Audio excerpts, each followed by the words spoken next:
Ah, la musique. Vous savez, avant de devenir connu, nos rockstars préférés sont passés par bien des épreuves. Les séances de répète, le travail de cohésion de groupe, la composition, la création des morceaux, de nouveaux morceaux et les modifications de ceux-ci. Avant ça, il y avait encore la recherche des membres. Des membres en ayant sous le coude et des passionnés. Et encore avant ça, il y a l'idée. Quel genre de groupe il me plairait de former? Et encore avant ça, il y a le rock.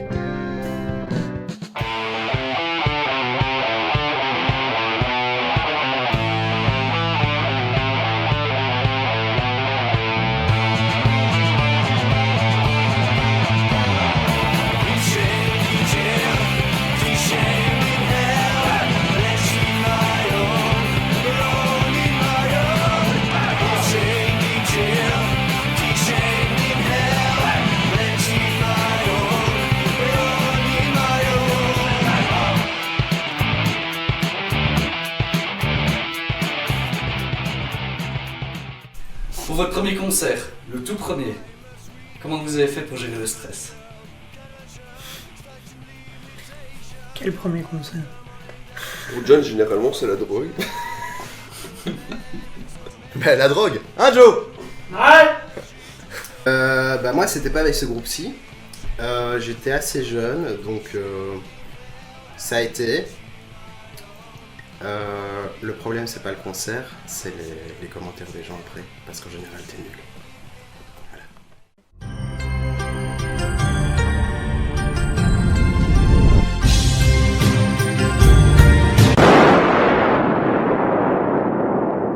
Bonjour à tous, pour cet épisode 9, je vais vous parler d'un manga rock à écouter et non à lire. Oh ouais, je vois totalement ce que tu veux dire. Ah baby, tu pourrais jouer le jeu, tu pourrais juste continuer. Je vais donc vous parler de Beck. Beck est un manga de 34 volumes réalisé par Takahiro Sakuichi, appelé aussi Harold Sakuichi, et vous raconte l'histoire de Yukio Tanaka, surnommé Koyuki, et qui est un adolescent de 14 ans, un petit peu coincé. Koyuki est totalement ordinaire et sans passion. À 14 ans, certaines passions sont pourtant inévitables. Oh, il se retrouve bien à mater des films, mais ce n'est pas son idée à la base. Ne me dénonce pas surtout. Koyuki a bon cœur et en venant en aide à une petite vieille, se fait tabasser. Puis en venant en aide à Frankendog, fait la connaissance de Minami Ryusuke. Et c'est là que toute sa vie va changer. Bah quoi? Sa vie change en rencontrant un mec avec des cheveux longs. Et alors? Et les plaisirs du corps féminin. Il est musicien, imbécile. Oh! Respect mec! Bon, il se trouve que Beck est le chien de Ryusuke et qu'à la suite de divers événements, Koyuki va devenir ami avec lui. Beck est un chien! Laisse-moi continuer. Koyuki va donc faire la connaissance d'un univers qu'il ne connaît pas. Un univers fait de musiciens, de sueur, de magie, de passion et de partage. Bienvenue dans le monde du rock!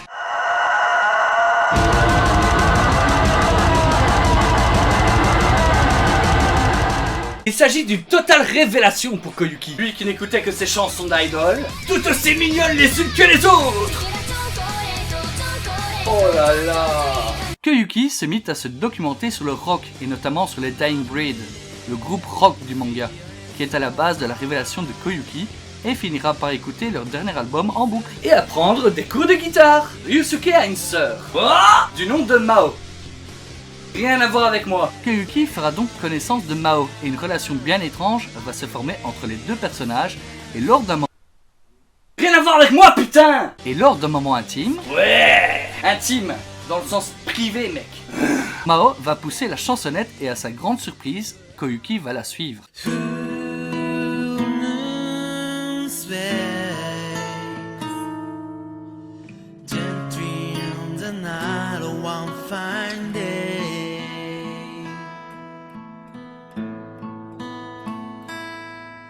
complètement séduite la petite. Effectivement. Maintenant, passons à la suite. Ryusuke quitte son groupe à cause d'un conflit et décide de former son propre groupe de rock.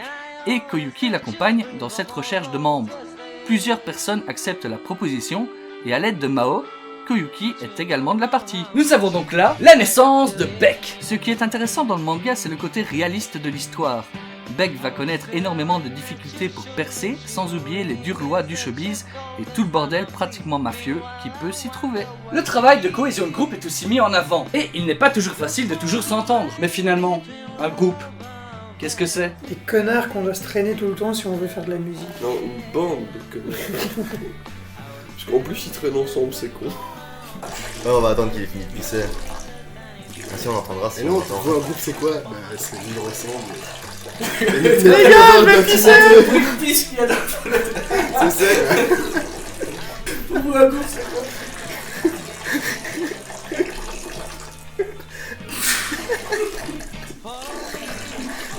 Est-ce qu'il y a vraiment besoin de mots? Tu vois pas de visage.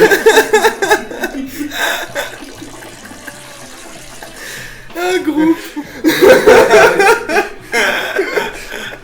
Oui, c'est le bonheur à l'état pur.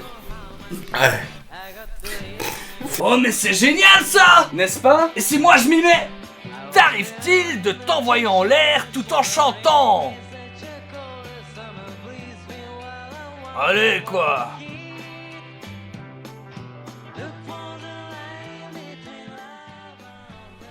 Non. Tu es guitariste, donc je suppose que ça t'arrive de pécho des fans juste avec ton manche. Ouais, mais que avec le manche. Moi, non. Arrives-tu tous les jours à cacher ton homosexualité flagrante? Ça, c'est une question. Ça va, j'ai une femme enceinte à côté de moi. Je fais croire que c'est le mien, tout le monde. Ça fonctionne bien. D'ailleurs, on le félicite pour ça. Penses-tu attraper assez de muscles pour intéresser des groupies à vouloir s'envoyer en l'air avec toi? Bon, tu sais, les muscles, c'est pas vraiment important. Ce qui compte, c'est plutôt de savoir taper en rythme. Très drôle. Ah ouais! Absolument tous les aspects d'un groupe sont retranscrits dans le manga. Il est vraiment chouette de suivre l'évolution du groupe et toute la magie qui tourne autour, et bien entendu, les groupies. Ah, je les adore, celles-là! Concernant les animes, il existe 26 épisodes, qui regroupent les 13 premiers tomes du manga. 13 sur 34 quand même. Je ne sais pas trop pourquoi la suite n'a pas été réalisée malgré le succès de la série et de son anime, mais je pense que vu la qualité de ces 26 épisodes, il n'est peut-être pas utile d'aller plus loin. C'est clair que quand vous voyez le budget investi rien que dans les originaux de l'anime, ça doit être assez conséquent. Rock'n'roll! Il existe aussi un film live de Beck. L'univers est très bien retranscrit et vous raconte l'histoire de l'anime. Koyuki est joué par Takeru Sato, qui joue également Rurouni Kenshin dans le manga du même nom. Et ça pète la classe. La suite des 13 volumes est aussi très intéressante et porte le groupe à un niveau supérieur. Faut toujours viser plus haut. Le manga est bourré de références aux grandes légendes de notre monde. De Kurt Cobain à Lucy, il y en a pour tout le monde. Je terminerai en vous parlant des concerts. Vous savez, quand un public est réceptif à vos morceaux. Vous avez sûrement adoré ma prestation de l'épisode 8 d'ailleurs. Il n'y a rien, absolument rien, de plus grisant. C'est qui ces gens? Le public est réceptif. On a des gens devant nous. Généralement, on demande à la lumière de mettre plus fort, ainsi on voit pas les gens. Ils font peur. Sinon, moi je bande. Comme Joe. Je bande. Mais du coup, j'ai du mal pour jouer de la guitare. Mais c'est pas grave. J'espère qu'on va me payer quelques bières.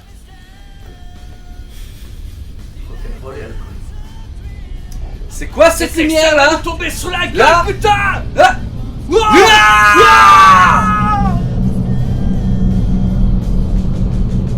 C'est quoi cette merde? C'est quoi cette merde, putain? Il s'est passé quoi là? Cette merde? Non mais oh! Putain!